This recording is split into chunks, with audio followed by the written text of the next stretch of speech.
that reliability, and we're not a news conference, we're not prep, but what we're doing is really trying to puzzle through this, because we're not going to make it as a species unless we make some very different kind of decisions. And when you put that together with every day you're there and communicating with people all over the globe, man, it becomes, and that conversation with Shirley Sherrod, I went back, I mean, just this week, I'm just thinking about it every day, but go ahead. Two things. So I was talking to this brother who does travel for Black people. Yes. He's from South Carolina. He happened to be in South Carolina when the Nubians descended upon Kiowa before Tim Scott got on one knee on that beach where we erected. We erected the ancestors and gave a salute to his house. And he said he was coming through the airport and somebody knew him from the radio show, right? That I do on Sirius XM. And they were like, "You were at Kiowa?" And he was like, "No." "You're Nubian?" And he was like, "No." But he put two and two together and was like, something is happening. Like, what is this Nubian? Right. So we were talking and he was like, I knew what it was, the enthusiasm, and it's unfettered and it's not like, there's an edict wear these clothes when you go through the airport, but it's almost like, our bat signal to each other that if you see us, we got it, we got you. Oh, no question. We got each other, and it feels special. Mm-hmm. And to be proud to be a Nubian. And he was like, Nubian, yes, to know what that is. Yes. Today in this time that we're in feels, oh my goodness, like magic. You were somewhere last night, somebody came up to you, like, hey. But we were talking. We were talking on the phone. And somebody, my young bull, who's he's the librarian at Dunbar High School, and every time I would go in the library at Paul Dunbar High School here in DC, he'd be teaching the young people chess. And so he has now moved over to Alexandria, their public library system, where he's working at the main branch. And we were on the phone. He said, "Oh yeah, because Auntie is probably here right now. She doesn't miss." And so, I mean, that's the thing. The first person Mario Veliti and I saw when we came into the community gathering on Friday evening in Indianapolis, the day before Mashariki's ritual, was a Nubian. The sister had on her shirt, said, "Let's be clear." I said, "Hey, sis, what's going on?" And I laughed because when Mario was in Senegal 2 weeks ago at Dakar, the centerpiece of that 100th anniversary of Cheikh Anta Diop's birth wasn't just his sons, wasn't just all the Egyptologists from around the world, including the continental African Egyptologists, which is a whole nother category. I don't know what these people think they're doing, but these are the baddest cats on the planet. But the center of the whole thing was Theophile Obenga. And of course, that's his phrase, "Let's be clear." So, I mean, people will attribute that to me. I said, "That's Dr. Obenga." And when you think about that, you're right. This is a synergy that is not only natural, it is necessary. People have been doing work for centuries. And now we have a place now where we can begin to pull those things and people can realize that's unblocking arteries. That's unblocking, that's reconstructing a nervous system. That's rewiring a brain. And I'm talking about as a people, as a species. So yeah, this is that work. This is what Black Studies was originally designed to do, or at least imagined to do.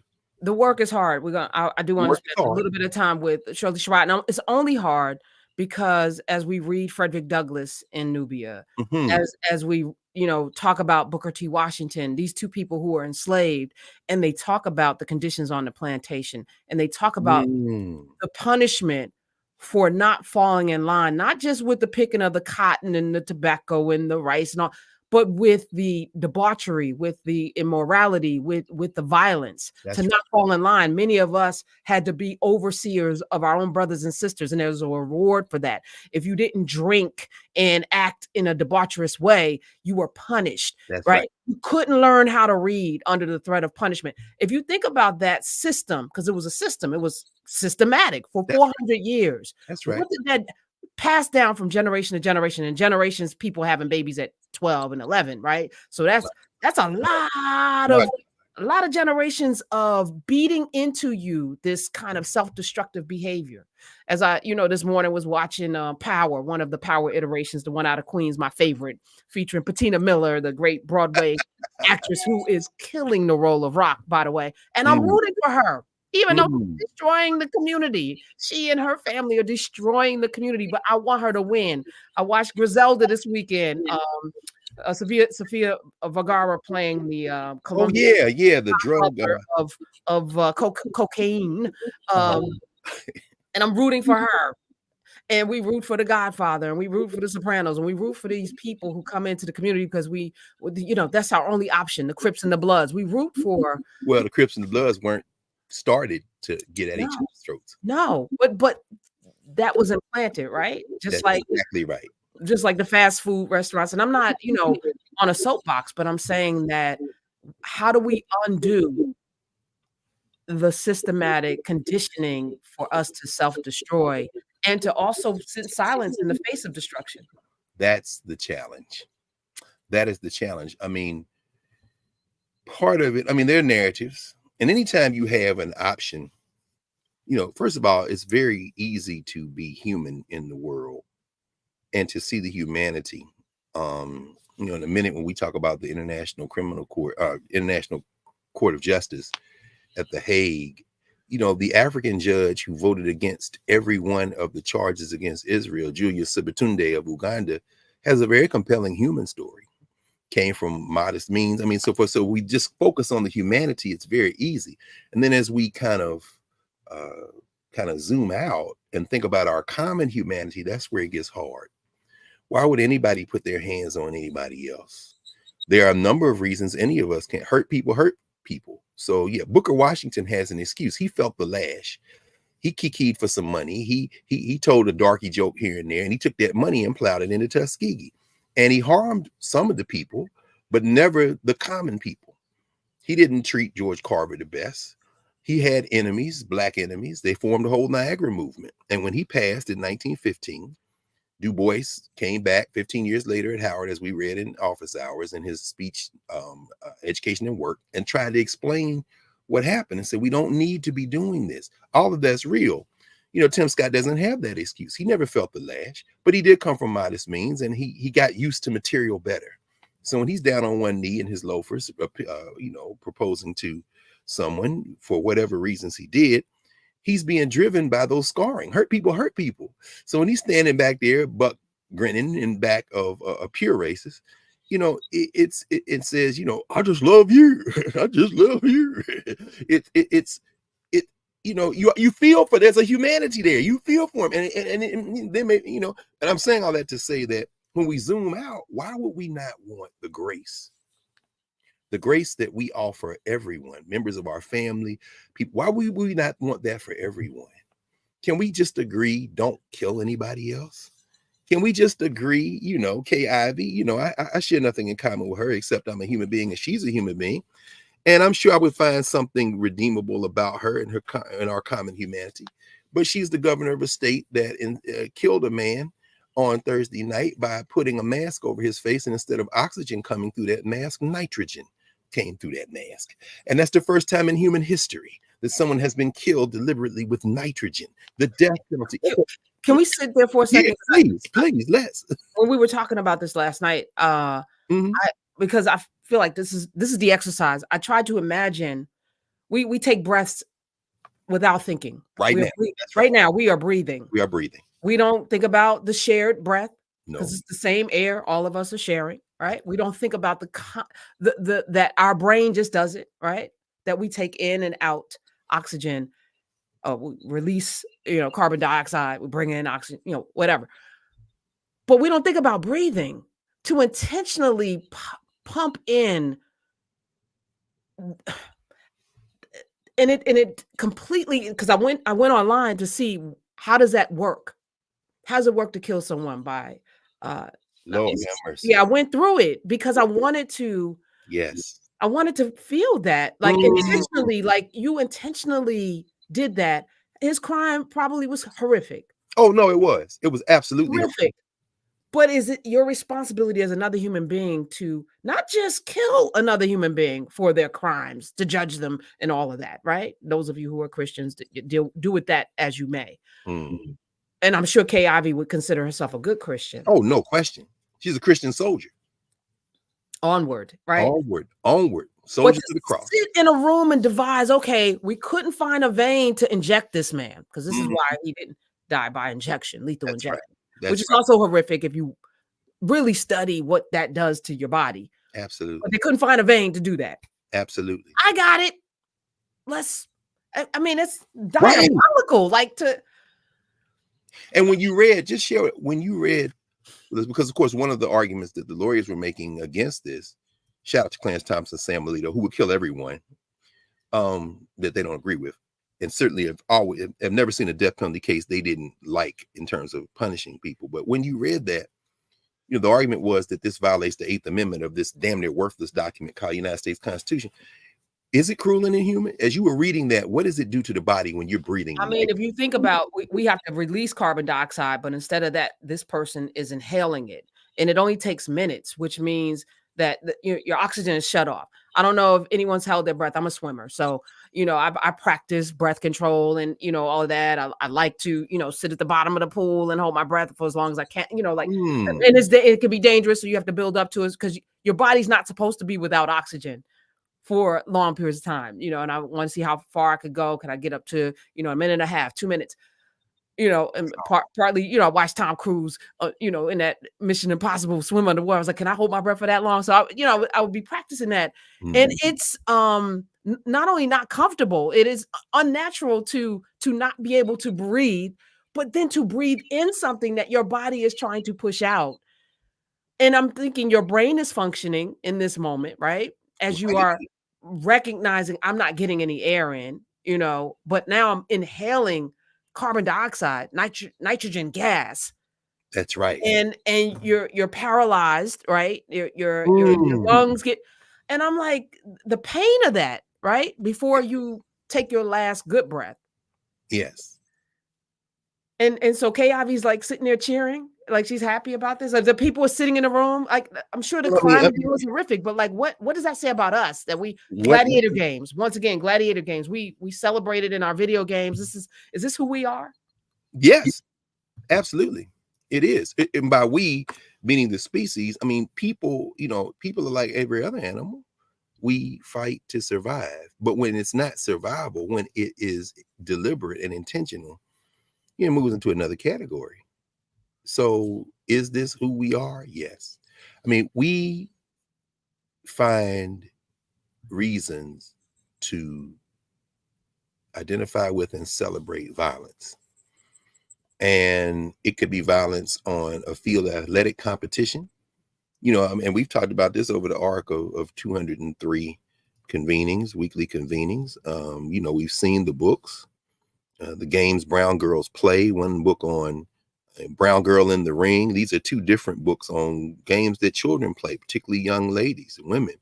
We've talked about rites of passage extensively. Rites of passage on the continent of Africa, rites of passage where, the games that are played are more often than not circle games. You stand in a circle. These echoes in terms of our Africana studies framework, conceptual category framework, would fit comfortably in cultural meaning making and ways of knowing, because everybody's in the circle. There may be people in the center of the circle turning ropes for double dutch. We've talked about that. Remember last June we were in Philadelphia for Odunde, playing double dutch, playing patty cake. That's hand skill, hand-eye coordination, is singing, is chanting, and there's a circle around, and there are two people, sometimes four people. These things are based on senses of curve and community and circular games. When two people are competing in the middle, you'll have a circle around. Contrast that with line games, where one line lines up, another line lines up, and you hit each other. Football. There's a dance in basketball, but it's team versus team in that way. Ball games of all different sorts, but those are cultural. Those are acculturation. Those are cultural signals that are being sent, and they also convey ways of knowing. And so, by the time most of us here in the United States go through an education system where, when you reach your early teens, you are introduced to narrative in a structural form from ways of knowing that come out of Europe, we're very familiar with the VS versus man versus man, man versus nature, man versus himself. What the hell? What is this versus at the center of how we organize reality? Everything's a beef. As Mos Def said, beef is not what Jay said to Nas. Beef is when the working folks can't find jobs. you know, steady trying to invent other reasons to rob, you know, says, you know, beef is not hip hop. Beef is geopolitics. You know, as the mighty Mos Def, Black Dante, the great Yasin Bey would say in that same song, you know, he says some beef is big and some beef is small, but what y'all call beef is not beef at all. Beef is real life happening every day. And it's realer than those rhymes that you gave to K Slay. In other words, you know, he says, you know, beef is Iraq and Gaza Strip. In other words, he said, you know, what I'm saying is though, but the way of knowing of beef is pulled out. So even when the young boys in the Nile Valley are stick fighting, it's a demonstration of skill.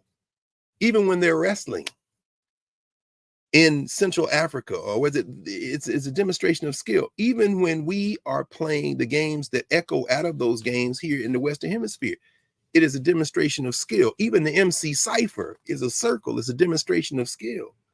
Even when you see something like Wilding Out, yeah, it's two teams, but they're convened at the center and two people, and now you join on somebody, you cracking on somebody back and forth. But then you have Red Rover, let Greg come over. My job is to take your arm off at the elbow. What? Oh, yeah, it's the origin of football. And, you know, these Africans Africanize these violent games, and you got to throw a flag on them. Why? You can't be dancing. You can't be showing up. You know, why not? Why? Because that ain't what it's about. It's about violence. I want you to knock you the hell down, get up and come back, knock you the hell down again, and then get back, knock you the hell down again. And then after I've conquested your territory, plant my flag in your end zone. Touchdown. This is warfare. And we celebrate people who are violent. You know, you look at and we've talked about this again, this, you know, we think about this. What happens when we cultivate a mentality that celebrates violence? I'll put my gun in your mouth. I'll knock your teeth out. But I look cool doing it. And I said a kind of funny line before. So therefore you kind of soften and you say, okay, I know you killing people in the whole community with drugs, but you kind of cool. And I kind of understand why you did it. Your mom ran out on you, or you had a fight with your boyfriend. And so you kind of amped up on it. And so I'm going to ignore the fact that you just sprayed a whole crowd with submachine gun, but I kind of like you. You know what I'm saying? I mean, you're seeing a therapist, and your daughter is in her first year over in Manhattan, and y'all living in Jersey, and your wife is staring at your bodyguard like she wants to sleep with him. So, you know, I understand, Tony Soprano, why you, no, hell no. I mean, this is, but at the same time, those things then bleed over into other narratives. So we pick sides in conflicts that are real. You know, some beef is big and some beef is small, which y'all call beef is not beef at all. I mean, and at the end of the day, which leads us to the conversation, continues in the conversation we're having, and kind of concretizes with the events over the last week, when we are conditioned to be silent or to consent in many ways in those violences, we're all guilty. I mean, we are all guilty. You know, it's interesting. We've heard that phrase, we're all guilty. It's from, you know, from a novelist, and Kingsley Amis, I think, came up with it. But, you know, today is an interesting day to talk about this fact, this idea of complicity, because, you know, it is Holocaust Remembrance Day. It's International Holocaust Remembrance Day. And by Holocaust, I'm talking specifically about the murder of Jews, Roma, Blacks, others, homosexuals, others to the Third Reich, to the Nazis in the late 30s and early 40s through the mid 40s, the 1940s. And you know, the UN General Assembly voted to create International Holocaust Remembrance Day almost 20 years ago, 2005. It was the anniversary of the liberation of the Auschwitz concentration camp. And I'm moving some books around. I thought I don't remember what I did with a copy of it. Before you deep dive into it, this week I also watched Nazi Town USA. Oh, I haven't seen that. Which one is that? PBS. It's a documentary that. So I read the book. I think it's a Gangsters versus Nazis, which talks about how the mob thwarted this very strong, burgeoning Nazi contingent here by showing up to all of their rallies and whipping their ass with the boxers, because there was a lot of Jewish boxers back then in the 30s, right? And they were like, not today, not today. And I was like, yes. So I read the book last year. So Nazi Town, USA is the documentary version of the book. And it just kind of talks about how in the 1930s, you know, Nazism was huge in America, and we don't talk about it. We don't even talk about it. You know, there's like the rumor of Trump's dad being arrested or detained at one of the Nazi rallies in New York. But it was all over the country, and they had camps for the kids to learn how to become good Aryan supreme beings all over the United States. And this government was complicit in a lot of ways as well. And there were a lot of, you know, the eugenics movement, which of course started here, and the Nuremberg laws that of course were crafted based on our Jim Crow laws. This country laid the foundation for what happened in Nazi Germany. And if you don't make the connection and you look at it as a separate thing, the Nazi flag, the SWAT sticker, the Confederate flag, all of it, the KKK, they're all the same. That's right. Moms and daughters, liberty and Confederacy and all of that, same. It's all the same. So that it is remembrance. We can't remember there without remembering here and making the connection. And I feel like this world has done a masterful job of spreading, just like they put all of us in the holds of ships from different places and forced us this language into our psyche without teaching us the actual, you know, way to speak it. But it's like, figure it out. But that we couldn't speak our own language, that all of that had to be erased. Our knowledge of self had to be erased in order for them to implant all of the things that we're doing today. Similarly, they are erasing history across the board. So the Nazis are over there. No, the Nazis are right here. Right here. The Nazis are right here. The Nazis. We had a Nazi adjacent president. Oh, no, United States, maybe several. No question. And the complicity, as you said, it is wrapped around nationalism, nativism. Did you see, I'm sure we may have talked about this, and my memory escapes now, Philip Roth's novel from many years ago, The Plot Against America, that they made into the miniseries on HBO. No. Yeah, that's a very interesting, because he goes through that history, and he goes through it through the lens of a Jewish family in Newark, and a rabbi played by John Turturro, who gets caught up because he has become enamored with the possibility of access or proximity to power. And so he becomes the face of U.S. Jewish complicity by cultivating a relationship with the President of the United States to have U.S. Jews assimilate into American culture by breaking up the places where they live together and send them around the country to live in Kentucky or to live in Ohio. It's called the Just Folks campaign. It's an assimilationist campaign. But the novel and then the mini series on home box office is where I think it's probably still there if those of you subscribe to Max, where you can see it. You see the tensions emerge between him and his fiance, because his fiance's sister is married to the Jewish family in Newark, where the whole thing is kind of centered. And you see this rising anti-Jewish nativist hatred, or I should add that the President of the United States in this series, in this novel, is not someone who was elected in real life, but he is a historical figure and a notorious nativist and racist, one whose plane hangs still to this day in the Smithsonian Air and Space Museum. That will be Charles Lindbergh. You're absolutely right, Prof. I mean, this nativist, anti-Jewish, anti-Black, anti-Catholic, I mean, very, actually Catholicism was at the seat of the problem. Shout out to Samuel Alito. But in the 1930s, Billy Sunday, Charles Lindbergh, this nativist campaign, hell, the people who didn't want the United States to get involved in World War II, shout out to Joe Kennedy, the time ambassador to England. The whole Henry Ford. Henry Ford is in the cabinet of Charles Lindbergh in this mythical story. And when Ford, a notorious anti-Jew, the international Jew, the learned protocols of the elders of Zion. Henry Ford he's the Secretary of the Treasury. And when John Turturro's character, the rabbi, comes in and says, hey, we dispersed all these Jews into these different places in the United States, but we're being attacked. And now they can't get jobs, their salaries. And then Ford says, well, they should move to where the jobs are. I decide where to build a factory, and the people want my jobs, they can come to those jobs. The heartless, flinty attitude that was, in fact, the real racist Henry Ford's attitude.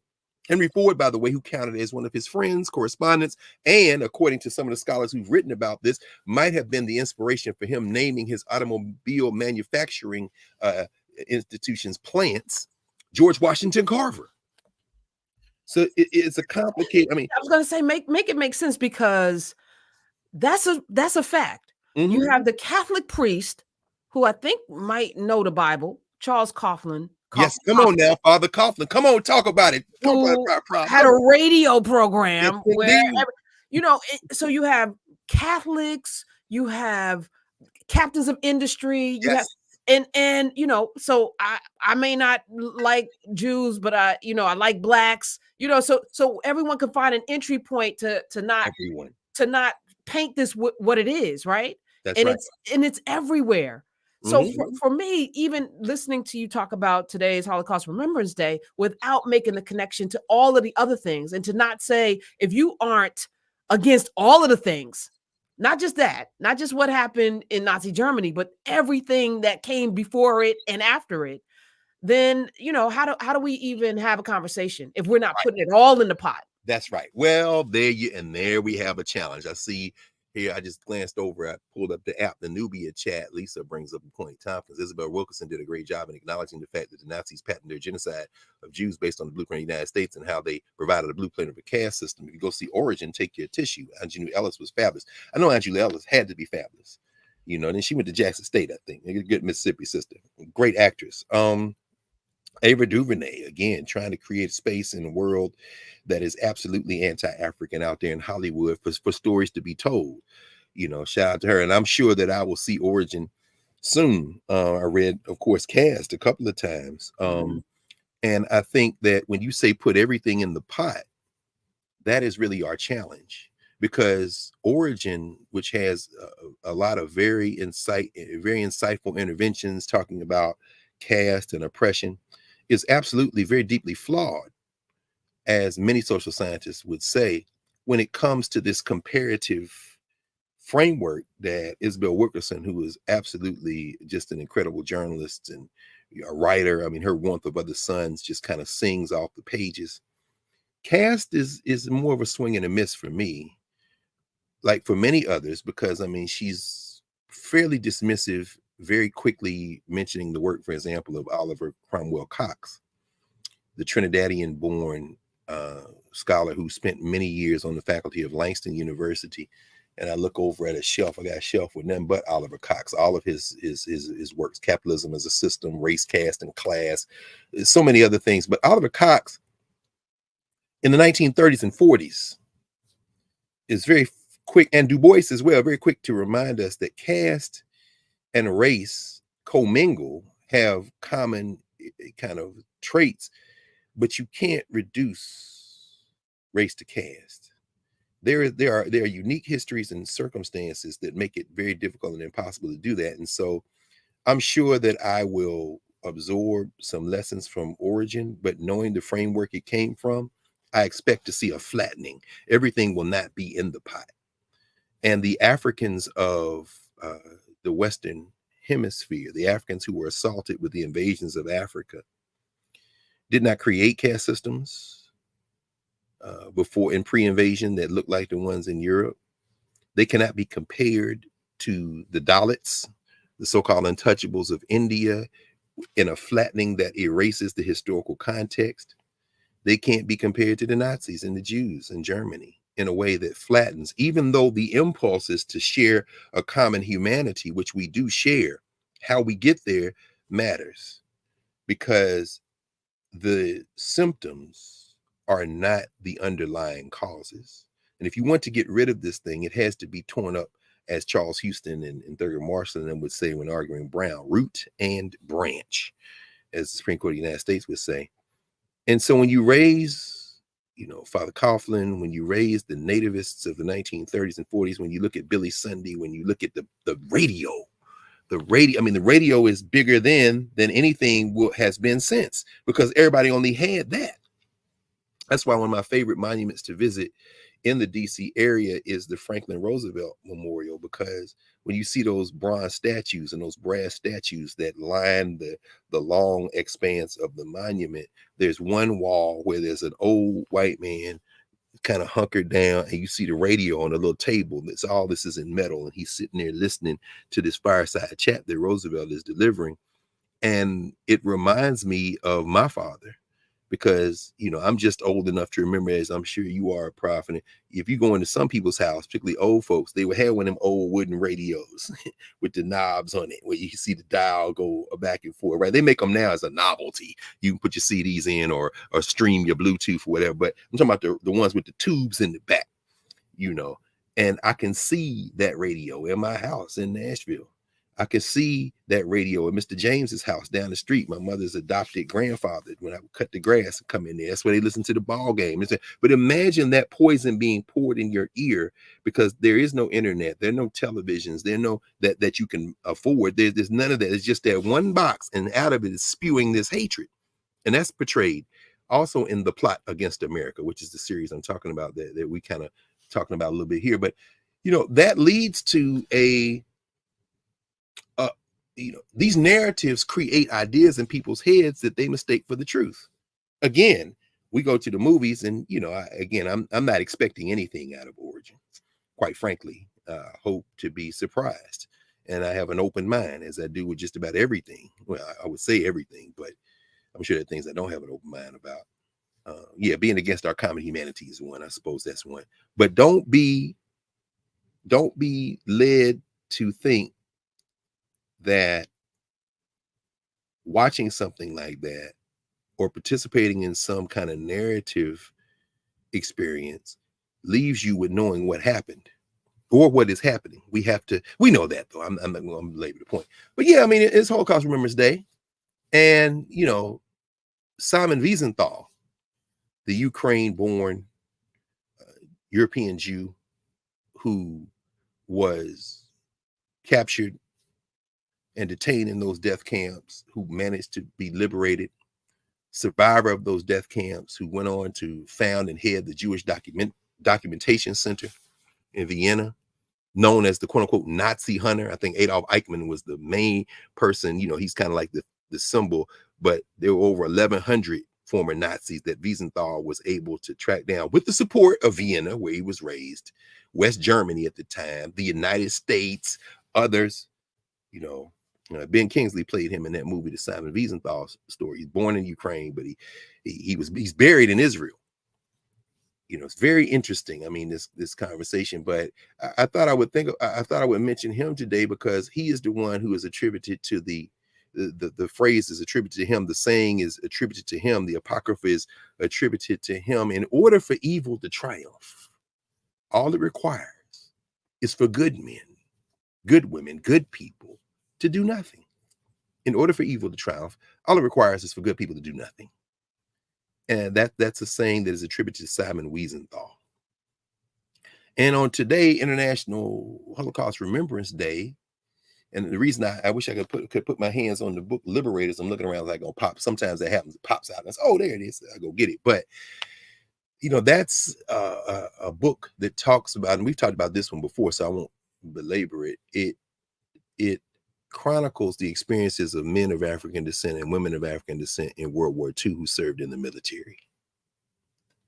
And some of those men were the first to enter the death camps in Germany. And some of those men were the first soldiers that some of these human beings who have been tortured in these death camps saw that weren't Nazis or each other, as they liberated those death camps. And on today, 27th of January, marking the liberation of Auschwitz, they were there too, those men of African descent. And I want to raise that in the context of asking the question, how do we as people, human beings, How do we as people of African descent, particularly thinking about this through our Africana studies lens out of our governance formations, how do we intervene so that we're not guilty? Because if you're not going to do anything, or if what you do is going to hurt more than help, aren't you guilty? This week, we said the International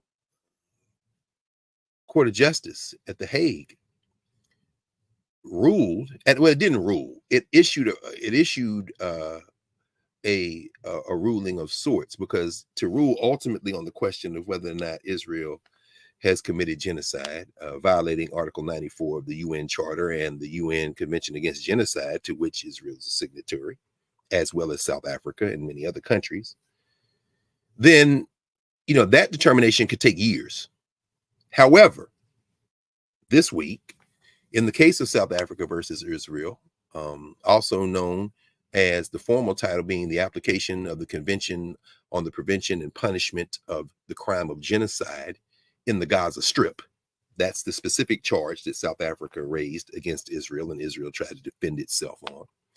The ICJ made a ruling, and they noted that according to Article 94 of the UN Charter, the ICJ rulings are binding on the parties to the dispute. They're binding. They're supposed to be binding. This lets you know, unless you can't stop somebody and they don't give a damn what you rule. And they say if you don't implement the ruling, then the UN Security Council can take up our recommendation and then take votes on recourse of measures to take. The UN got a little lightweight army. They're going to deploy it there? Probably not. But the ruling they handed down, they issued 6 provisional orders this week. Now, they didn't order an immediate ceasefire, but they did say, the ICJ, that an immediate ceasefire would be the most effective condition to implement the provisional measures that they did issue to end unprecedented civilian suffering.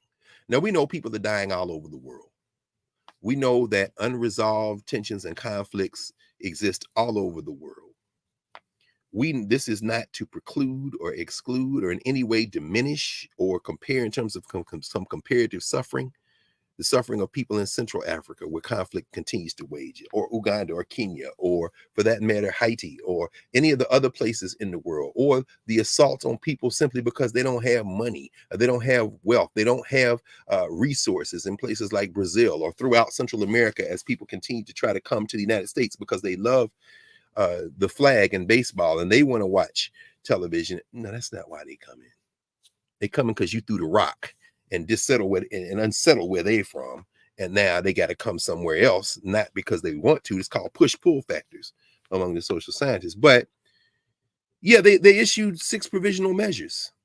First thing they said is Israel must refrain from acts under the Genocide Convention. You signed the convention, right? Yeah, so do we. Okay, that means you got to refrain from acts that are considered genocide. And there's a whole list of acts that are considered genocide. We've talked about that many times when we talked about 1951, when William Patterson and Louise Thompson Patterson, when Eslanda Good Robeson and her husband Paul Robeson, when Shirley Graham Du Bois and her husband W.E.B. Du Bois took that petition to the United Nations in Geneva, Switzerland, and in New York. We charge genocide. I'm pointing to it as it sits over there on the shelf. We've talked about this after the passing of the UN Convention Against Genocide in 1948, 1951. They were there. They said the United States committing genocide against Black people.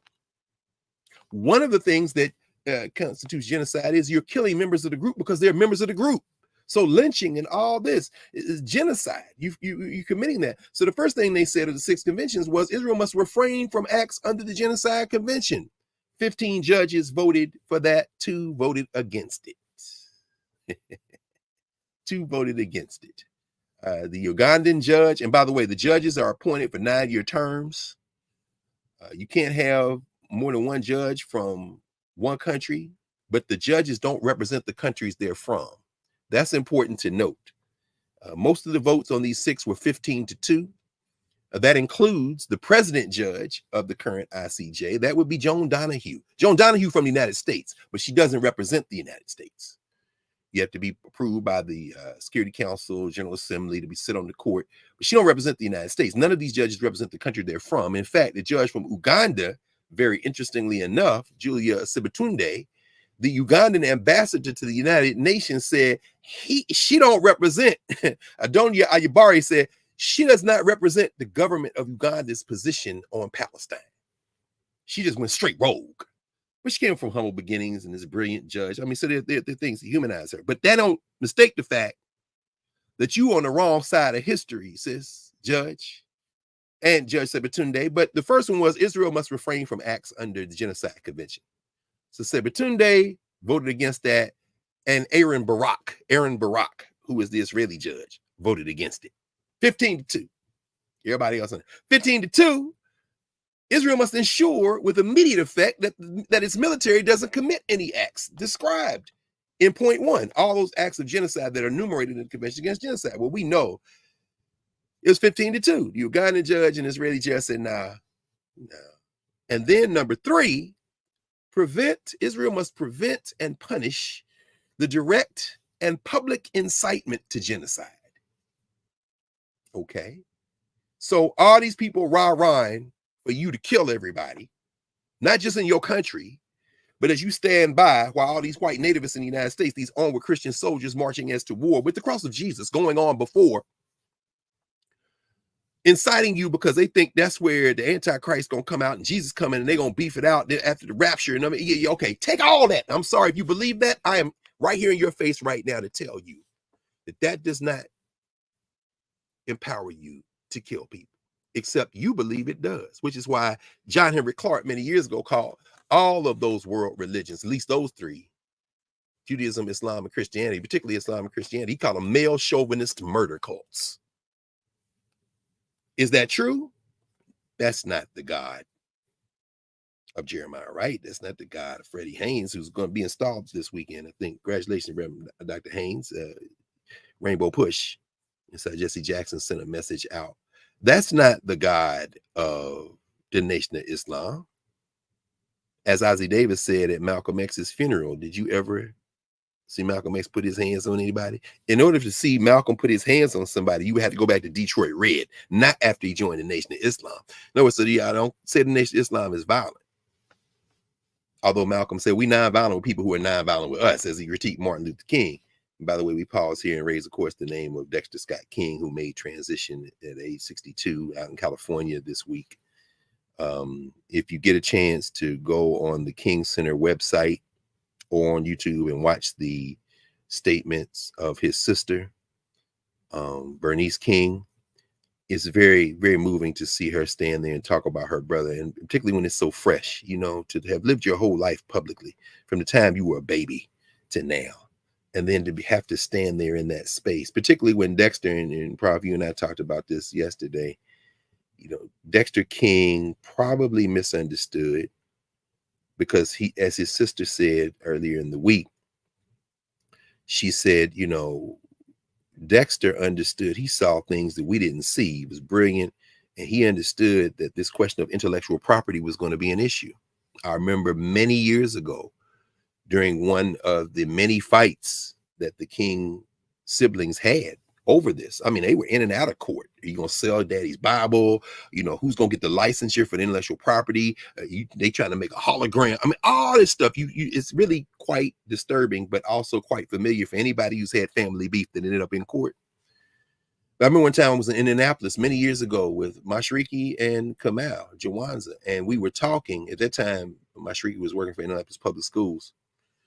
And we were talking about the Lilly Foundation. Yeah, that same Lilly Foundation just gave $100 million to the smaller HBCUs through UNCF about licensure of the name and likeness of Malcolm X. They were trying to get involved in controlling that. And there was talk then even about the licensure and control of Martin Luther King's image.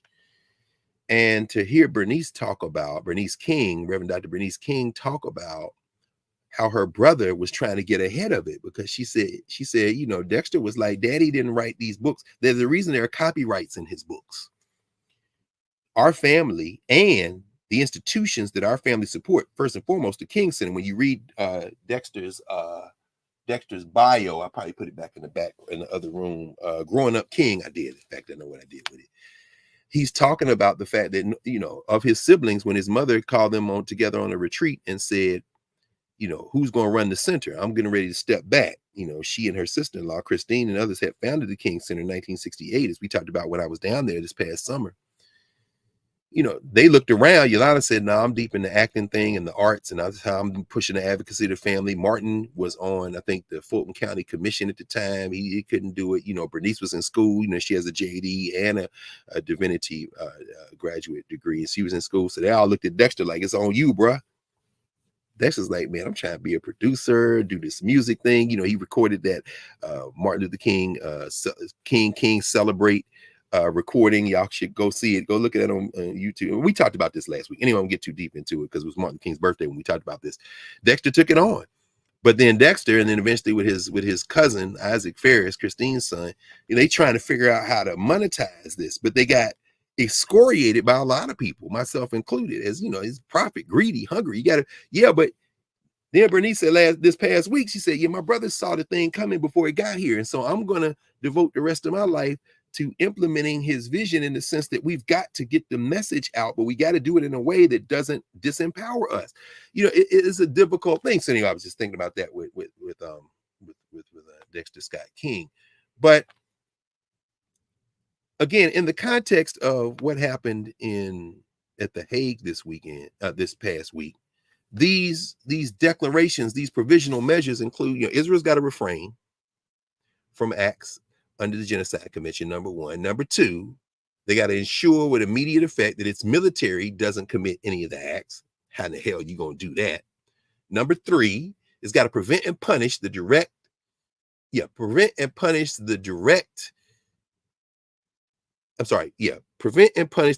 and public indictment to genocide.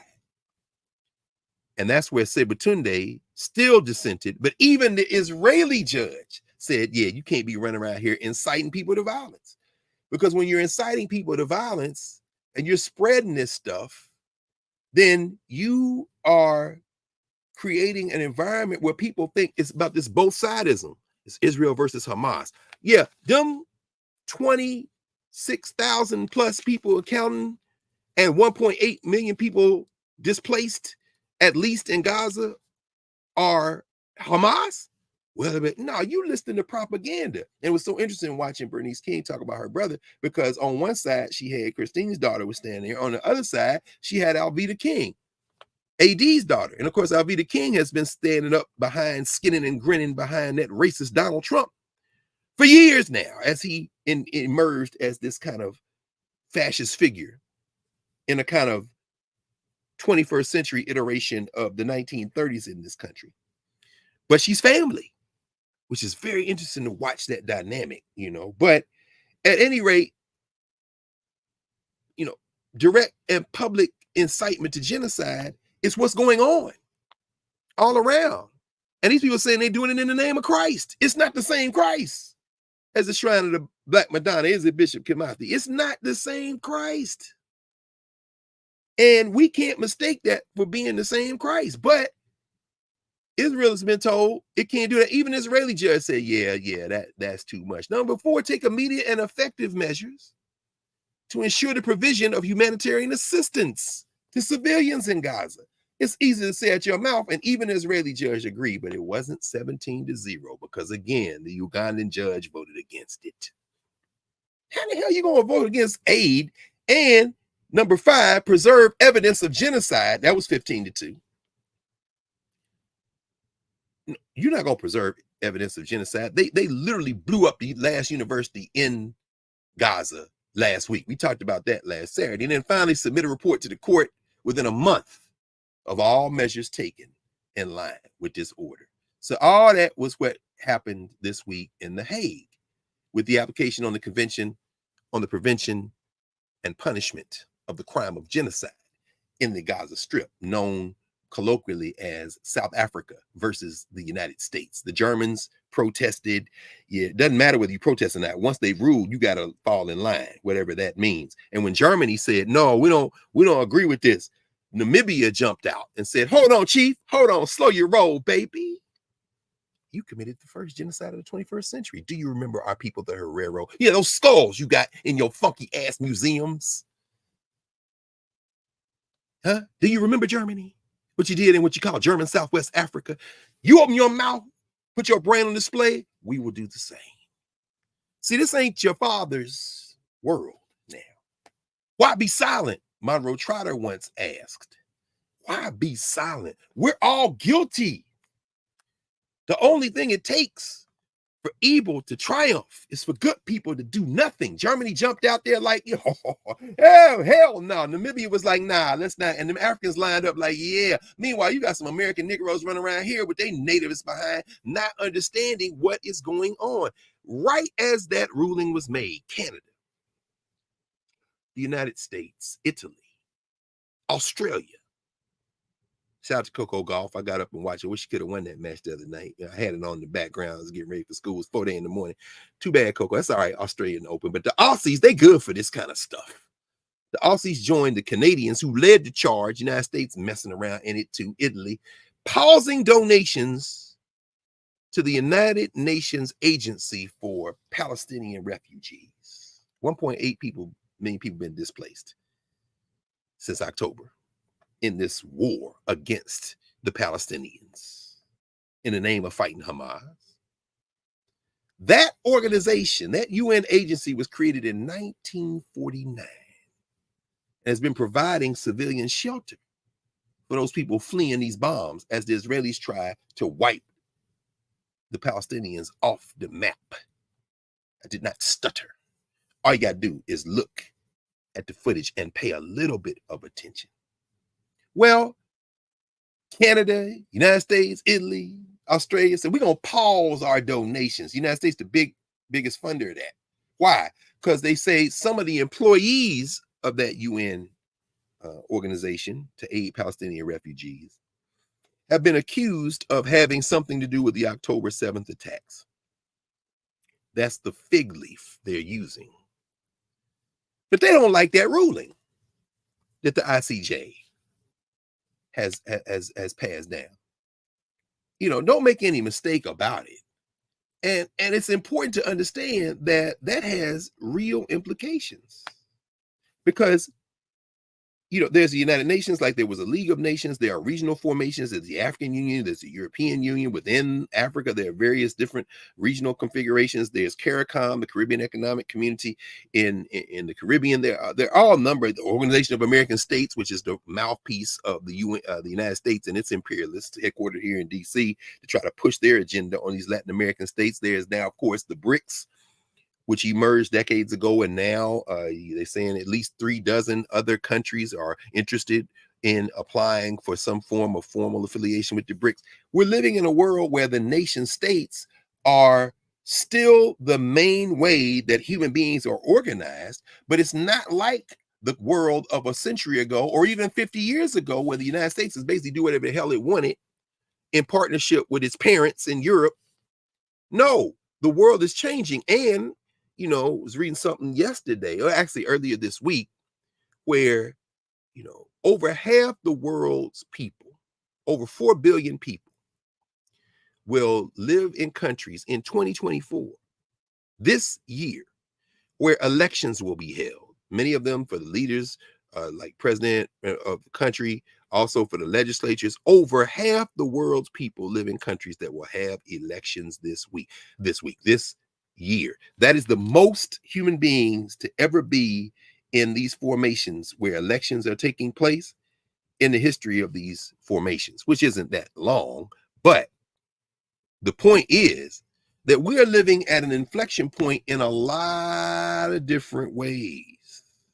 And these formal institutions, which are ostensibly put in place for the powerful to impose their will, but they can only do it as long as the majority of human beings allow that, either by not pushing back, or by through their silence, or by participating in ways that increase the oppression. And that gets very complicated.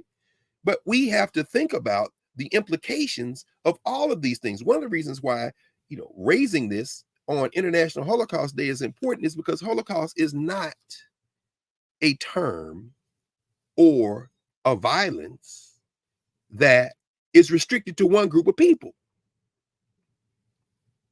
And if we can't see our common humanity as Curtis Mayfield said, if it's hell below, we all gonna go.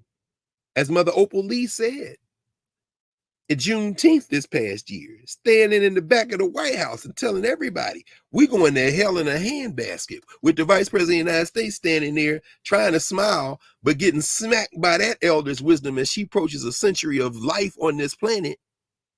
Ho, we all going to hell in a handbasket, not the hell that Sam Alito and Clarence Thomas and that crew.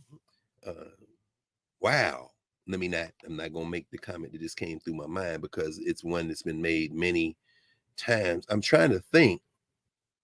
Well, I guess with Ketanji Brown Jackson's elevation to the court, there's a Protestant on the court.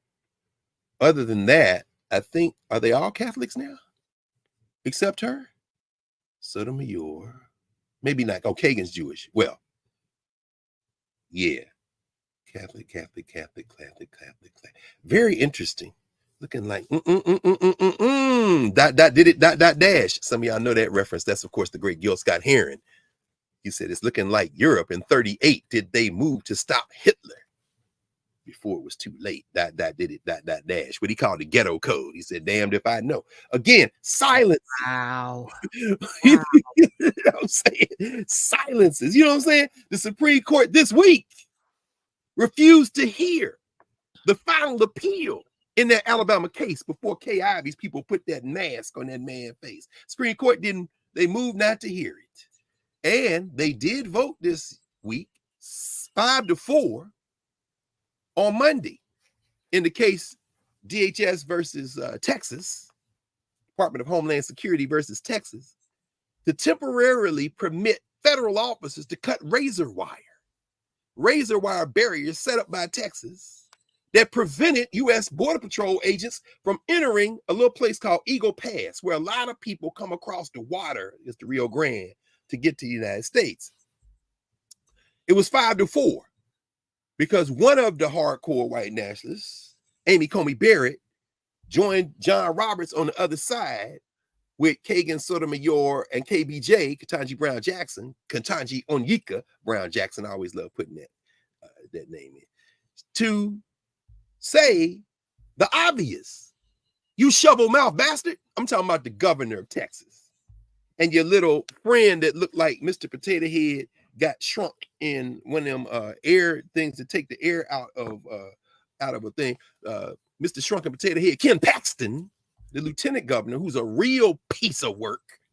Y'all seem to think that Texas now is Texas when your people try to start its own country, white settler colonials, and you think you can impose immigration policy on the rest of the country. Well, and they know they can't. They can go back and read Arizona versus United States, which was about 12, 13 years ago. It says, it's one national sovereign when it comes to foreign policy, and that includes immigration policy, not 50 separate states. Or go back to maybe, 80 years ago, Hines versus Davidowitz, making the same point. But the point is this: you can't conduct immigration policy from a single state. Now, this becomes a bit of a challenge because the shovel mouth governor of Texas, and I say shovel mouth because his mouth literally like a shovel, Greg Abbott,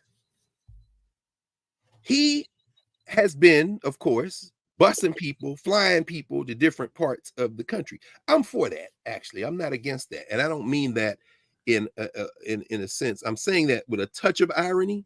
But my point is that Texas, that invaded Mexico, which created the problem, which is white supremacy. Texas then calls those people who you invaded immigrants. Well, they didn't already. It's very Kelly Hernandez's book is very good on this. Bad Mexicans. A lot of interesting conversation about the fluid borders. In fact, those borders actually create the economic conditions that hold up Texas and Mexico. But that's all right. You keep sending them out. When your funky ass economy collapses, shovel mouth, you and your pug nosed friend, the lieutenant governor, you're gonna be looking around, because I dare say that when y'all wake up this morning, wherever y'all at in Texas, somebody who ain't your color probably cleaned your toilet and cut your grass. But which gives the lie to the propaganda you're sending to everybody out that these people are taking our job. Hell no, they're not taking your jobs. They're the reason you have jobs. Well, I'll get to that in a minute. The point is this. When you're sending people to Chicago or New York or places like that, and then trying to say, see, the Democrats are overwhelmed. Eric Adams just gave his state of the city address. I saw a part of it when I was over at the University of District of Columbia on Wednesday. Saw him giving the address. Chicago, you dumping this into Brandon Johnson's territory and saying, yeah, okay, fine. Philadelphia, DC here, Muriel Bowser and them trying to deal with this. Yeah, I'm for that. Redistribute the issues. But here's the other side of it. The reason that these other places and no places have the resources to accommodate everyone is because you've been starving the federal government. You've been starving the government of resources. These tax cuts, which, by the way, many of them from the 2017 federal legislation are set to expire in 2025.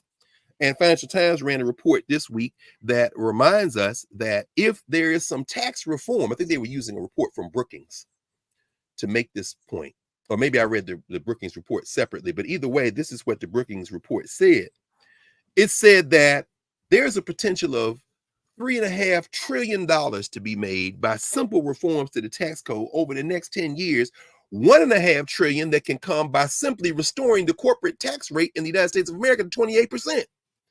But that's the one that Grinning Timmy, as the Black Gerber baby smiling behind Donald Trump in the Rose Garden when young Paul Ryan, the genius, all these funky narratives that aren't true, was standing there when they get that tax cut in 2017, the one that provisions are about to expire, cratered further as these tax rates have been cratering for decades. But then Trump and them put the kibosh on it. If that money's restored to the federal government, then that's money that can go into these services. Now, that still doesn't solve, however, the challenge that is stoked by these questions of nativism and misunderstanding and policymakers making bad decisions, so that when people get dropped off at the Port Authority in New York, or dropped off in Chicago, or dropped off in downtown Philadelphia near Market Street, or dropped off here in DC, and receive a place to sleep and some food, and then perhaps some attempt to try to settle them some kind of way, or send them somewhere where they got some family, or figure out a network. Meanwhile, people who were born and raised in the United States are saying, you're not helping me like you're helping them. That's not what you should be saying. What you should be saying is, help them and help me. And we need to figure out why we can't all be helped the same. And if it's on you, we need to change that policy. But we know it's not just on you. If it's on you, we need to vote you out and get somebody else in who can help everybody. But if it's not just on you, we need to figure out what are the structural forces that are preventing us from helping each other. And that brings me to another something to have, I'm ongoing again. And this week, by the way, in office hours, we'll be reading the speech that Dr. Du Bois gave at Fisk, the revelation of St. Orgny the Damned in 1938. This is a hell of a speech. I'm gonna talk a little bit more about that at the end before as we kind of wind up. But I'm mentioning it because when we finish this book, we are slated to start the next iteration of the Introduction to Africana Studies class, in which we will. And I've got to figure out, Prof, when it might be that I record a critical race theory course, and then during office hours we can talk about that course. I'm trying to figure out where in the schedule. I like that. I like that. Is that yeah. I mean, the beauty of narrative is we are we don't need to be handheld. We know how to read. Right. And the power of Nubia is the community where and everyone's helping, right now in Nubia, people dropping links and, adding to the conversation. This is the way we should be educated around the tree. So absolutely drop it, people digest it, come in with their questions. Office hours was always about asking questions around the material. That's right. It is turned into some other thing because people are excited to talk with you. And I get that. But this is the work. Let's get our questions answered from the master scholar. This is, for one of many, it's so funny. We were talking this week, Prof, and thank you for that. We're near the end. We're near the beginning of the academic semester here in the university system in the United States.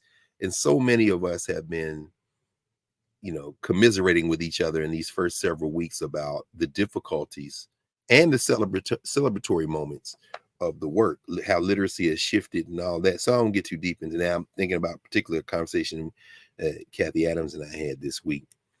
And it becomes a challenge because there are moments when you realize that our young people have been cultivated in a form of education that doesn't require slow literacy. So that kind of rapid literacy, moving image literacy, internet-based, moving image-based literacy, YouTube shorts and TikTok and all that. So when it comes time to engage a text line by line in silence, you have to be very deliberate in that work, that reading work. And a lot of times we resort to having people read out loud, but I've kind of walked some of that back. Kathy and I were talking about this. And now I might put something up on the big screen and say, let's read this in silence and let's start asking questions. And I found that that's been productive, but it requires a slowing down. Now, I mean, so yeah, we're going to do the critical race theory class. And I'll tell you why, because as you all know, this semester, the person who teaches critical race theory generally at Howard Law School is on sabbatical. So they asked me to teach it this semester. So I don't know that I'll teach it again. So I'm pouring everything I have into this course. And the students there, the 25 who are there, are just so strong, so remarkable. And they are all third-year law students. So they'll be graduating this semester and preparing for the bar. And so I'm well aware I've made that a very reading heavy course, but I've also created flexibility of sorts. And I told them, I said, we're going to be going through all this stuff. I'll be prepared every week. That's my commitment. And always has been, always will be. Oh, wait, what you think? No, I just wanted to pop in to remind everyone the way that we have been conditioned to be educated is absolutely counter our freedom. And what you do in the classroom, what I was doing in the classroom for 20 plus years, is a reminder that our young people crave the pause, to sit with, they crave the deep knowledge, they crave it. But instead, what they're getting is an education system capitulating to the TikTok and the Cliff Notes. This deep dive, even the self-examination that both of us bring into the classroom, because we force our young people to look at themselves and then see themselves in the material, and then we because that's teaching, right? They need that. They want that. And 20 plus years in, you've been in it longer. I know that to be true. And it falls on parents. Yes, it does. To not do the easy thing because whether it's microwave food or whatever, like our babies crave that engagement. They need it. And a lot of adults too, because we didn't get it. We need that, which is why the community is so important, that we slow each other down, that we have the conversation. Even how I engage with people who call on my show. Don't just call and just talk. Engage with what we're talking about and add something so that we can learn. Don't just call up unless it's Friday. Then we can talk about it. But Monday through Thursday, participate in our growth. Absolutely. Bring something to the table that we didn't consider. Absolutely. That requires you sitting with the material. And I'm glad, we were talking with Larry because she went to Moms for Liberty, one of their rallies. She did. Larry. They opened another branch in New York, of all places. And, there was a lot of talk about 11 women banning 60% of the books, like, because they show up and write the petitions and all that. That kind of systematic work is easy for us to duplicate. But you always say it's not the banning of the books, it's our not reading the books. They're all available. They're all available. That's right. So as you and I continue to do this, and we're going to be doing a lot more work around books. Yes. Because it feels like a fire hose. Like, where do I start? What do I read? And then I read. But to read and have a community that you can talk about these books, these texts that have been around for hundreds of years, to have the exchange, you make me think more deeply about something that I may have read, but didn't read it in community, didn't read it with this perspective. That's important. This is the power of Knarrative and Nubia, and I'm so grateful. So I'm just saying, bring your class, all of them. I want the hip hop class. I want all of it, because this is the entry point for a lot of people to see themselves. So I just wanted to pop in and say thank you. No, thank you. And I'm glad you remind us as well. When you join Knarrative, there's an archive. This is our 203rd consecutive session on weekend. And in my mind, it flows as a seamless whole. Prof, you're teaching in that global classroom 5 days a week, even Foolishness Fridays. And I've told you this before, I want to say it publicly, that even Foolishness Fridays has a level of command. Because one thing about effective comedians, the might know this, of course, they practice it, is that Roy Wood and them, they know, you to have a command, to be able to not only make people laugh, but think, and then the best folk be able to introduce some things that you want people to be thinking about politically and socially. That is the genius. And so even that has a standard, I think, of sorts. And there's a shorthand, there's a rapid fire piece to it. And in fact, that brings me back to where I never left, and that is the narrative archive. Each one of our sessions, particularly when we were deep in the quarantine and going for several hours in a rapid fire, and all the books and all the citations and all of that work is a first draft, and also an archive, a repository to be revisited. So I found myself, and have kind of committed this year in particular, to be going back into those archives and making connections and introducing suggestions. We started at the beginning of the year, a couple of weeks ago, if you remember, citing previous sessions. So that if you go to session 59 or session 112 or session 200 or session 35, you can see that some of the references we make now connect to them. And more importantly, when you go there, there is a universe. We could not exhaust the possibilities of the archives. In some ways, it's kind of like an Africana studies iteration of an Odu Ifa, in the sense that all this stuff is a repository. You take any one of those things and go a million different ways. As I'm moving books around and preparation to do some other things, I'm saying, oh yeah, we talked about this book 2 years ago in class. We talked about these books over here, these sessions. I mean, there's very little that we haven't introduced in terms of basics on our platform, and that archive exists. That's very important. So yeah, we're going to add critical race theory to our offerings on narrative, and we'll talk through and talk about it. And you're right, I mean, office hours ostensibly was for 2 hours for us to just have conversation like office hours in a terrestrial environment, and we've taken half of that now to kind of introduce subjects, including that intro course, and also text that we pick to read. And in the second hour, I mean, the conversations are so transformative. Shout out, Sister Tanisha, you probably hear this morning the conversation we had Monday in Nubia about your search for community and family, so transformative. And for the Nubians to come in and surround you not only with love and encouragement, but with advice, with contributions of pathways to pursue.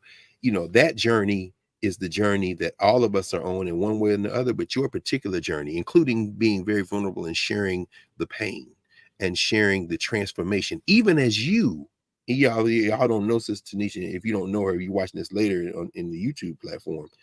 This is a sister who has been providing all kind of support for the children of greater New York, out of Harlem, where she operates. I mean, I'm talking about thousands of computers, new computers, laptops for children, and all types of other social supports. And all of that time and all of that work for our young people and for the future and for the communities, their families and everybody, she is looking for her family and shared that very publicly, having found that her family. A journey that she started with us while we were all in class, years ago, and then coming back in and saying, here's where I've come. And that was just powerfully transformative. And then finding the way to link it to last week's reading, which was W.E.B. Du Bois's watershed speech at Fisk University in 1933, The Field and Function of the Negro College. It's just transformative. So yeah, we're gonna add that critical race theory class this week in the class at Howard. And as I said, it's a lot of reading in this class. These third-year law students in their second semester.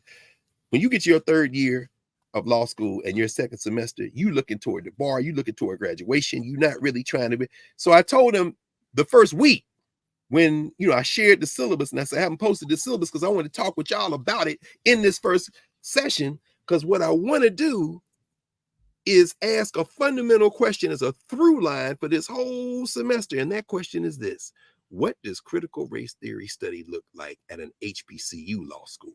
And is that even a question we should be asking differently than the question of critical race theory in the legal academy? And they ate that thing up. And by the time we had that conversation, we supposed to go from like it's supposed to be a 2.5 hour class, and we take a break halfway through. We don't take a break. I'm like, okay, you want to take a break? Now let's keep going. All right, no problem.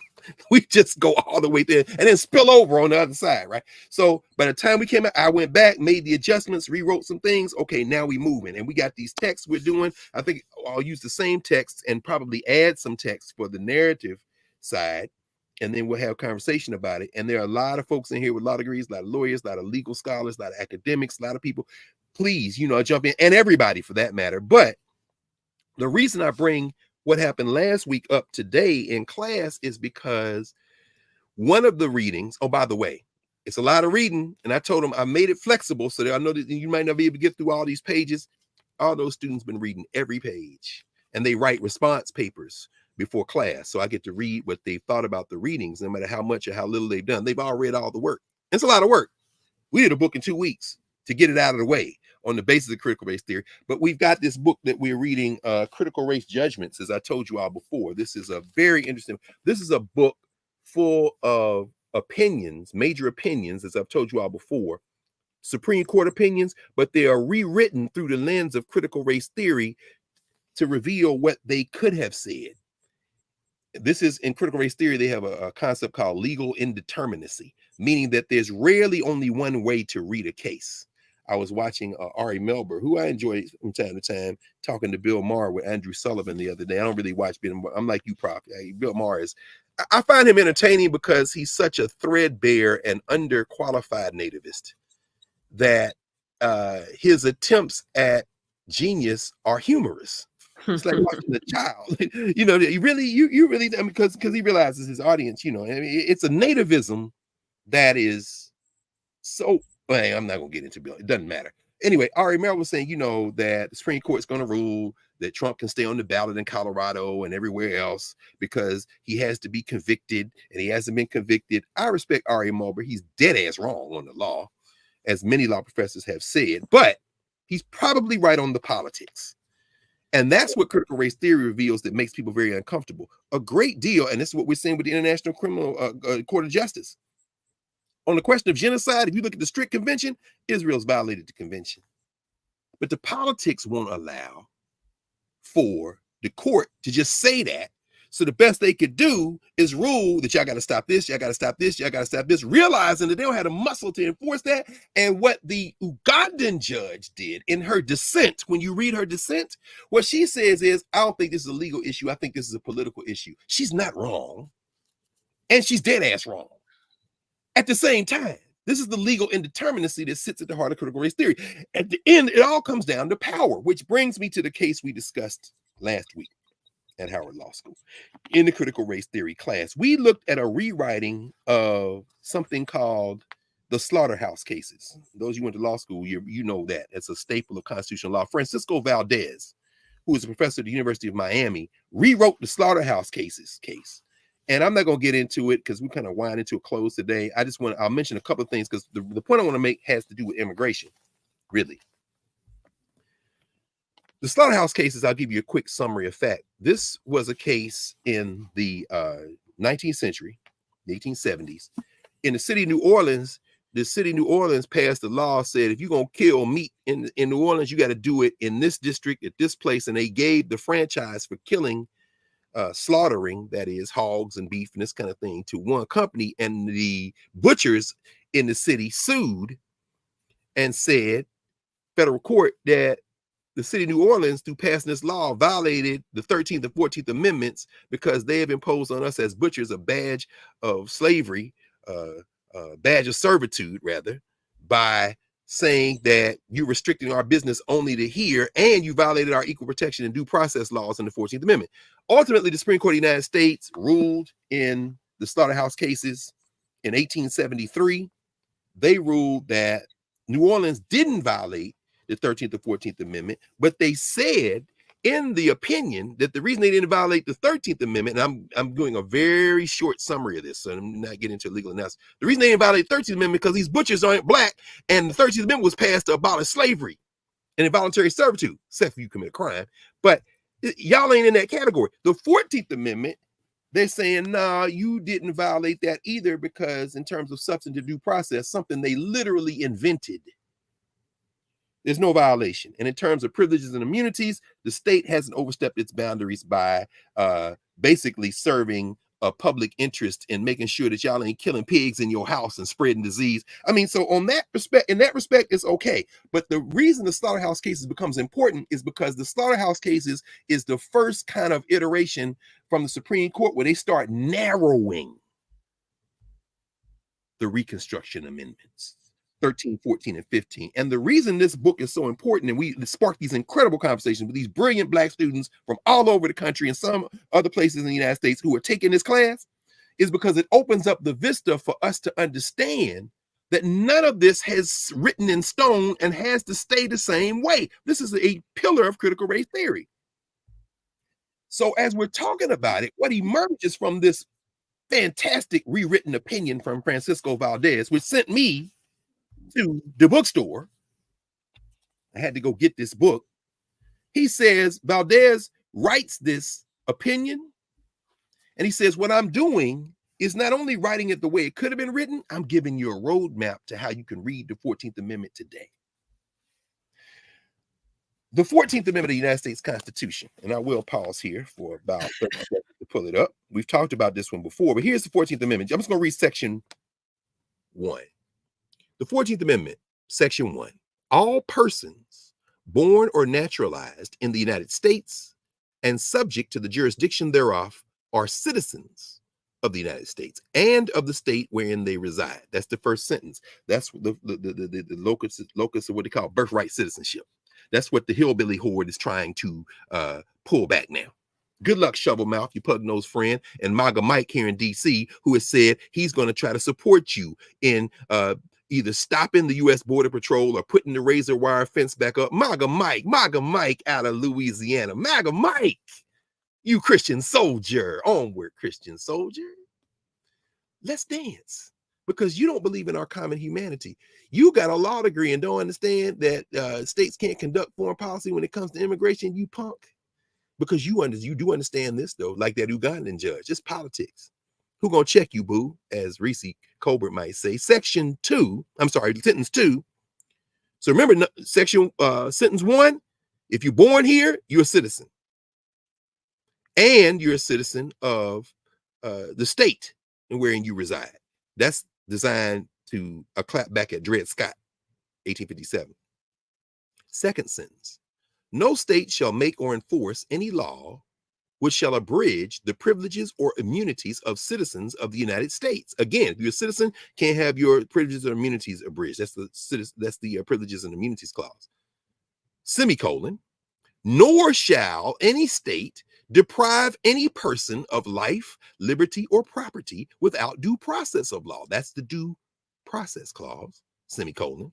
Nor deny to any person within its jurisdiction the equal protection of the laws. Pause. That's the section that Professor Valdez reads literally that changes everything. Notice the first sentence said citizens. The second sentence, which is the rest of that section, says persons. It's a distinction that makes a difference. Are you a human being? Yes. Were you killed by K. Ivy? No. You're still breathing? Yes. Oxygen? Yes. That means you have due process rights that you can't be deprived of.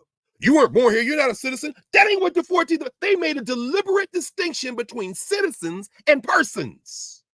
If you're a person living in the United States, Francisco Valdez, and rewriting the slaughterhouse cases, said they should have ruled that every person has due process. You don't need to be a citizen to have due process rights, and you can't diminish people's due process rights because they are not a citizen. And he says in the note to it, in fact, let me just go to the note here.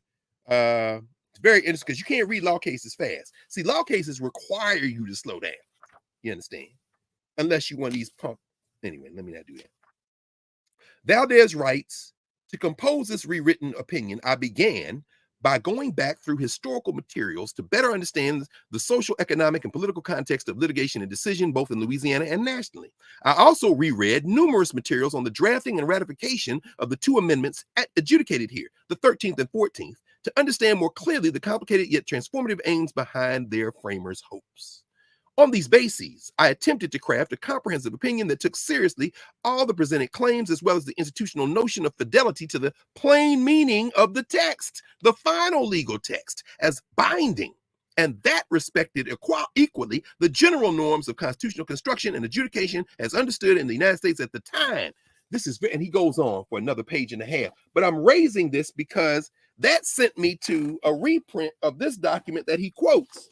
This is a very interesting document that you can get very cheaply. If you just got time in your hands and want to read, I would suggest that you get this book. Horace Edgar Flack, Dr. Flack, The Adoption of the 14th Amendment, Baltimore, Johns Hopkins Press, 1908. You can get a copy for $10, $15, $20. He goes through how they argued, drafted, rewrote, and passed the Freedmen's Bureau and Civil Rights Bills, then the 14th Amendment, section 1, 2, 3, 4, 5, then how they put it out to be ratified among the people and before the states, and then the congressional interpretation of the amendment. When you read that, Valdez uses this as one of the texts he uses to rewrite the slaughterhouse cases. We have to reject the premise that because you weren't born in a country in the United States of America, that you don't have the rights that everybody else has. That is not what the 14th Amendment says. They have, Lurie knows that. I see Lurie in here now. I love it. This is the kind, I can't wait when we do this critical race theory class to go back and do here and look at this, because we have the idea that these judges are, at least some of them, trying to maintain fidelity to the plain language of the United States Constitution. We start talking about the federal Constitution, and many of them are. But these white nationalists don't give a damn, including the white nationalists, including the blackface white nationalist Clarence Thomas on the U.S. Supreme Court. They do whatever the hell they want to do. Critical race theory is revealing that underneath the legal interpretation through the concept of legal indeterminacy is politics. You do whatever the hell you want, and the question becomes, who has the power to stop you? And I tell you right now, the answer to that is very simple. We do. We're all guilty if we don't. And that decision they made this week, that decision violates the plain language of the federal Constitution. And there is no immigration policy in the United States Constitution. That comes through legislation that comes after, federal legislation that comes after. And for a lot of people, myself included, I would agree with Kermit Roosevelt, who you've heard me quote many times. I usually keep his red book around. Oh, here it is. Look at that at the top. This is The Nation That Never Was, Reconstructing American Story. Professor Roosevelt, who was at the University of Pennsylvania. Kermit Roosevelt's argument, of course, being, and y'all can go back, and I had to get the number of the, again, in our archive, we can read where we go through that book pretty strongly, with great detail. And I actually talked with Kermit Roosevelt. I interviewed him for a session at the Black Table. So we talked even more about that. But the point is this.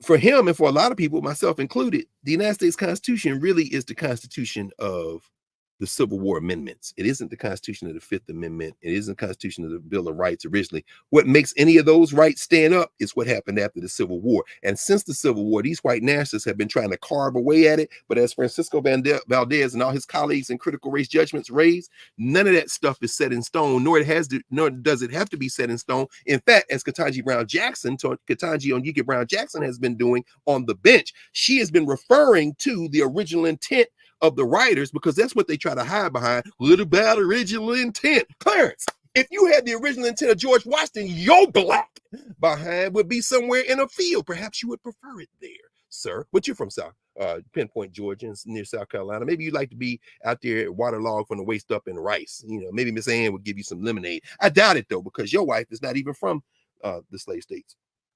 But so you wouldn't even be close enough to her to admire her from a distance in the field as she came out at sunset, glistening with the sweat of a humid afternoon in South Carolina. And you could just see her, the object of your affection. Now I sound like Frantz Fanon, black skin, white masks. We ain't gonna talk about that today. I guess we already did. But the point is this. We have the ability to transform the society if we will do several things. First, pay attention. Second, study and be in community and conversation as we're talking, and then act as we are doing those things. Those things aren't just sequential, they take place simultaneously. And part of what we're doing here is trying to educate ourselves, because as we educate ourselves, we will understand that we can intervene, and that intervention doesn't take one form. It takes the form of protest. It takes the form of institution building. It takes the form of electoral politics. It takes the form of international solidarity, which is where I want to end today as we consider the possibility, in fact, the probability, in fact, not only the likelihood, but the reality that we're all guilty. We're all guilty. We can consider what we can do about it and what it means to participate. I want to end with this. It's very interesting to think about that in this context. On Monday, we will do the Revelation of Saint Orkney the Damned. That's in Du Bois's The Education of Black People. Everybody in Nubia, 8 p.m. Eastern Time, live in Nubia. Du Bois says this. He says, this was the 50th anniversary of his graduation from Fisk. He said, on the 50th anniversary of my graduation, I spoke again at Fisk University with kindly welcome and expectation. Many of the professors, remembering the rather cryptic title of my other speeches, searched the encyclopedias for the Saint Orkney, O-R-G-N-E, who appeared in the title of my address. They did not find him. I had to explain that it was but a familiar anagram of a well-known word, Negro. It's like the Nation of Islam had that Orgena, the play on the making of the Negro, and Farrakhan used to sing his song in that. Is the benefit? I charge the white man. That was another court, not the International Court of Justice, but the Court of the Nation of Islam. I charge the white man with being the greatest liar on the planet Earth. They would do the play around the country. By the way, I'll pause here. I watched a little bit of the interment of Joshua Farrakhan, the son of Mother Khadijah and Minister Louis Farrakhan this week. It's very poignant when you look at Muslim funerals where folks are required to cover the body, cover the casket with dirt, and see the minister put the shovel in, to see Mother Khadijah put a shovel in, to see the little children who weren't big enough to hold a shovel taking dirt and putting it into the grave. It's a very poignant moment. So, but at any rate, they use that Orgena, and some of y'all may have seen that play, the Nation of Islam's play. Well, Du Bois uses Orkney, just to take the word of Negro and scramble them up. He says, I was here speaking a word of benediction, not merely to the 3 surviving members of my own class, only 3 people left. It was a small class to begin with, or to the graduating class of the day, 1938. Same 1938, around the same time the Nazis have risen to power through electoral politics. Don't think it couldn't happen here. And it wasn't just the 1930s and 40s, and it wasn't just the alt reality novel of Philip Roth, the Plot Against America, or the HBO series that shows you how it could have gone. It's 2024, where more than half the world gonna be in elections, and the one here might determine whether we got to go get the strap.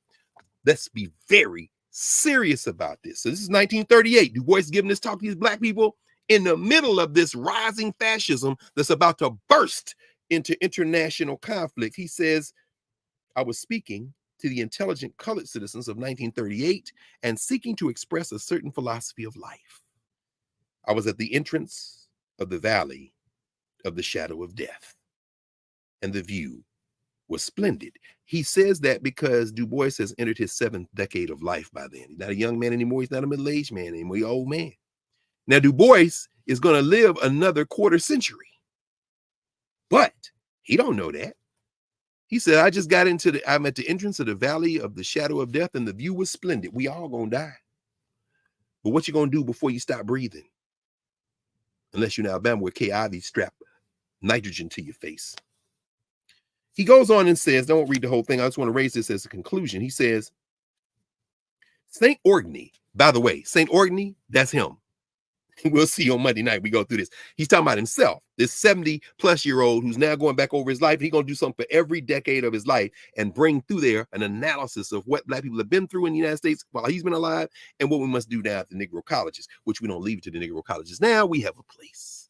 It's a little different, a lot different, and is centered where it should be in the community. We've jailbroken it. He says, St. Orkney stood facing the morning and asked, what is this life I see? Is the dark damnation of color real, or simply mine own imagining? Can it be true that souls wrapped in black velvet have a destiny different from those swathed in white satin or yellow silk, when all these coverings are fruit of the same worm and threaded by the same hand? Or must I, ignoring all seeming difference, rise to some upper realm where there is no color, nor race, sex, wealth, nor age, but all people stand equal in the sun? This is what he says. He says, thus Orkney questioned life on his commencement morning in the full springtide of the day. And this is the revelation and the answer that came to St. Orkney, the damned. He is a Negro, he's damned, as he came to be called, as he stood on the Mount of Transfiguration, looking full at life as it is and not as it might be, or haply as he would have it. Quote, in very truth, thou art damned, and may not escape by vain imagining nor fruitless repining. Let me pause there. Vain imagining or fruitless repining. You complaining about it, or you just an escape to Afro fantasy? No. He says when I'm saying person instead of man, when a person faces evil, he, she, they do not call it good, nor evade it. They meet it breast forward with no whimper of regret, nor fear of foe. And I'll end with this. Blessed is he, blessed is she, blessed is they that reads.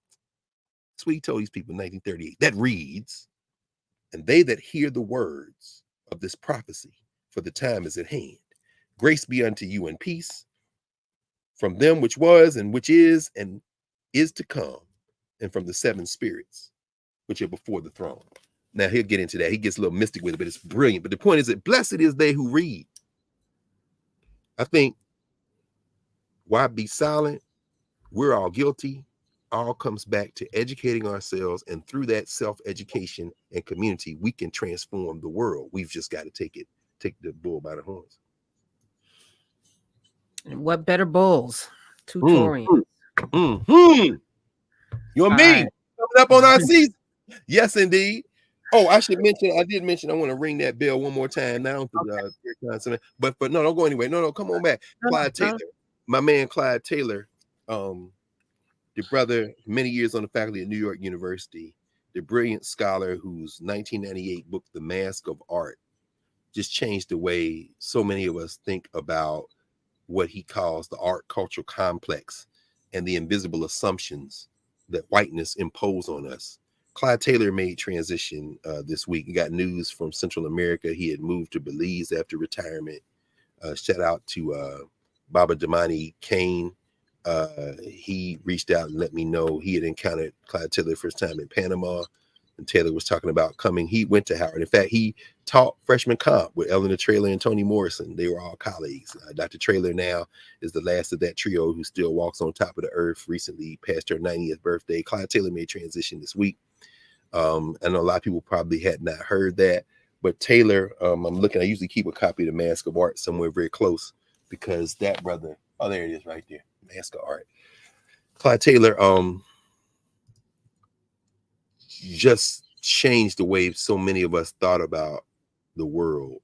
And if y'all want to, if you want to hear me talk about The Mask of Art, it's in the archive too. I'll go back and look and remind everybody the number in office hours on Monday night. So I just wanted to mention his name. Ashe. Thank you for that. Somebody said we should have it in class with Carr overtime. People already have Zoom meetings and they convene to talk about things, which is what we're required to do. I love it. And it's all self-directed. Again, it's our responsibility. Like Dr. W.B. Du Bois said, we have to pick up the book, not just pick up the mat and walk. We have to pick up the book and read, and then be in community and bang up against one another to see if what we thought, still holds up. I see it. We could probably figure that out, Earl. That's what office hours ostensibly, in part, is designed to do. Everybody come in and we can talk about it. There's no topic off limits. We can talk about this then. We certainly could do that. Yeah. And if we can maybe, like you say, we've been talking about this for a long time, shortening this, and then maybe do some of that too. Yeah. Yeah. Larry said she would willfully go back to law school if you were the professor. Oh, no. Yeah. Only, look, Larry, look, sis, you go back to law school, I'm giving you the chalk. Come on. You know what I'm saying? We ain't playing that. You know what I'm saying? We learning together. I sit in the Reed Daniel Favors class any day. And twice, and plus you over there in the People's Republic of Brooklyn, around the corner from where Ebbets Field used to be, swinging with both fists. So shout out to Reed Daniel's Favor and Mega Evers and the Center for Law and Justice. Come on, sis. And we're about to, we do Urban View Gives, something that I, wanted to do this year. So Center for Law and Social Justice will be our organization in February, because we have to fund ourselves. We have to look out for one another. The work is being done. We got to reward it. There are all of these pick-me organizations that, have been deemed the ones to get the checks, and that's fine. But the work is being done, whether the checks are coming or not. So if those of you who are in the tithing mood, Center for Law and Social Justice, Urban View Gives, this January, we focused on a brother that's teaching computers and cybersecurity to young boys. His goal is to, get as many Black boys into tech as possible. So that's Mission Fulfilled 2030. That's the organization at urbanviewgives.com. Urban View Gives is committed to, for January, February, is Center for Law and Social Justice. So we're going to talk more with Loree about that. Also, I did get to talk with Shirley Sherrod, and it was an in-class with Carr where you walked us through the power of this woman. And then I got to talk with her this week, and it was Courage to hope. Oh, tell us a little bit about that before because you two talking, my goodness. That was me listening. I was fanning out. I was telling you, I was fanning out because you think about a person who was 17, watched her father get murdered. Father was a farmer, livestock. Very successful farmer. Do you know what I'm saying? Like, raising 4 girls, her family, her dad wanted to have a boy, because his other fellow farmers had boys. He wanted to have a boy, and so her mom was pregnant, and a neighboring farmer killed him, and a jury of that neighboring white farmer's peers did not indict him. He did not pay for that. And she said, she was looking forward to going away to college, going up north, getting off the farm, off the plantation, because, for many of those, it was the vestiges of slavery right there, and you wanted to run away from that. No question. But her father's death, murder, committed her to a life of fighting for this land and fighting for those freedoms as the oldest. And she did end up having a brother who her dad never got to meet. But I was sitting there thinking about those of us right now who have not had those tragedies, but we have a lot to say, have not been through those things, but we have strong opinions about things we will never understand. And I just wanted to sit with her. And she's still a crusader, married a man who was in SNCC, one of the organizers out there fighting for me and you. The great Charles Sherrod, no question. Yes, our ability to move freely in this country, her husband, and they came together like Voltron. They're like, that was, they did. Her match. So, and she's still living. Her mother, who watched again her husband taken away, their whole trajectory of their lives, because women couldn't own property back then. Women couldn't really run anything, but she ran for the school board. Come on now. It was on it for 30 years. You think about the commitment, right? In the wake of all of the terror. Come on. In Georgia. I was like, we don't have much to do here.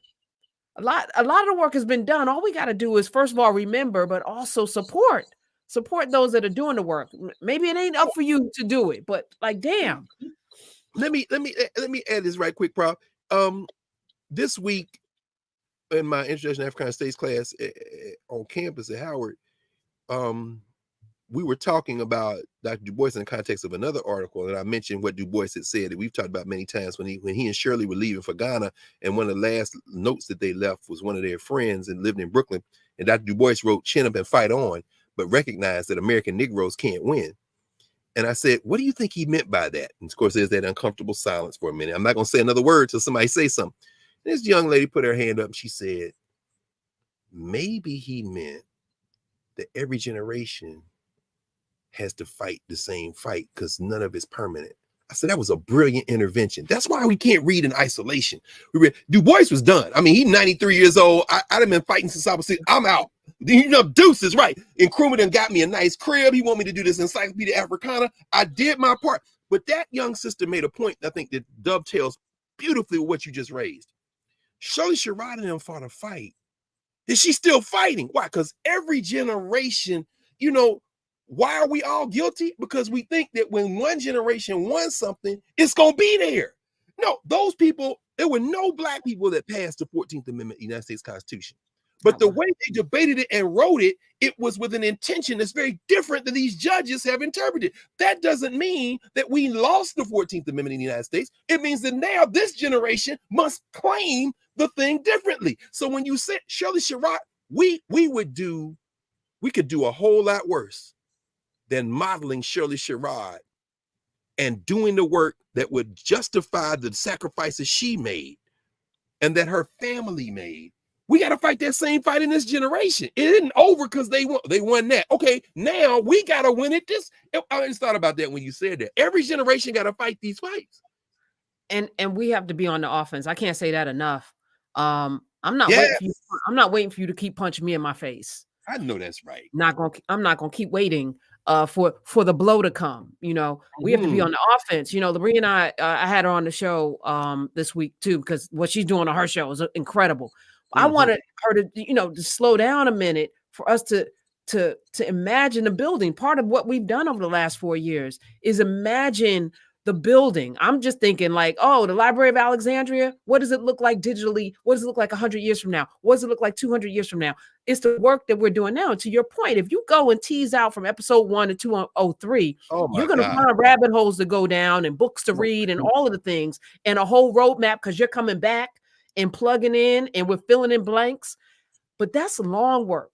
And we are in a TikTok mentality.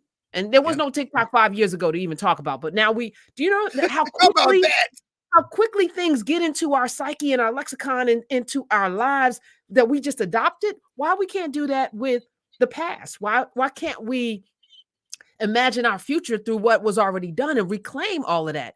It just takes time and effort and a desire to do it. I have it. I have the desire to do it, and you have the desire to do it. And there's thousands, maybe millions, who have it, who are sitting on sidelines right now. Just pick up a book, just do your part. Shirley Sherrod, people reading it. That's right. Come with us. I see now in the Nubia chat, people are responding to the Du Bois quote, adding more nuance. You ain't got to read by yourself. We here. That's the whole point. You raise it. Let's do it collectively. Yes. So I just want to say how grateful I am that I get to talk to these people. I got to sit with Shirley Sherrod and it's just the beginning because she's still working. So I have to support. Do you know what I'm saying? Like I have a platform I have to support. And she got to sit with you. I mean, again, intergenerational, Jay Cruz, we always talk about this. Intergenerational work only works when it's intergenerational. You got to sit with her, but you got to sit with her because you're you. That means she got to sit with you. Imagine a Shirley Sherrod who's doing all this work and has been doing it for generations at this point, who has time to come sit with you. Why? Because Shirley Sherrod not on CNN, Shirley Sherrod on MSNBC, her phone is not ringing off the hook as it should be. So that again underscores your importance.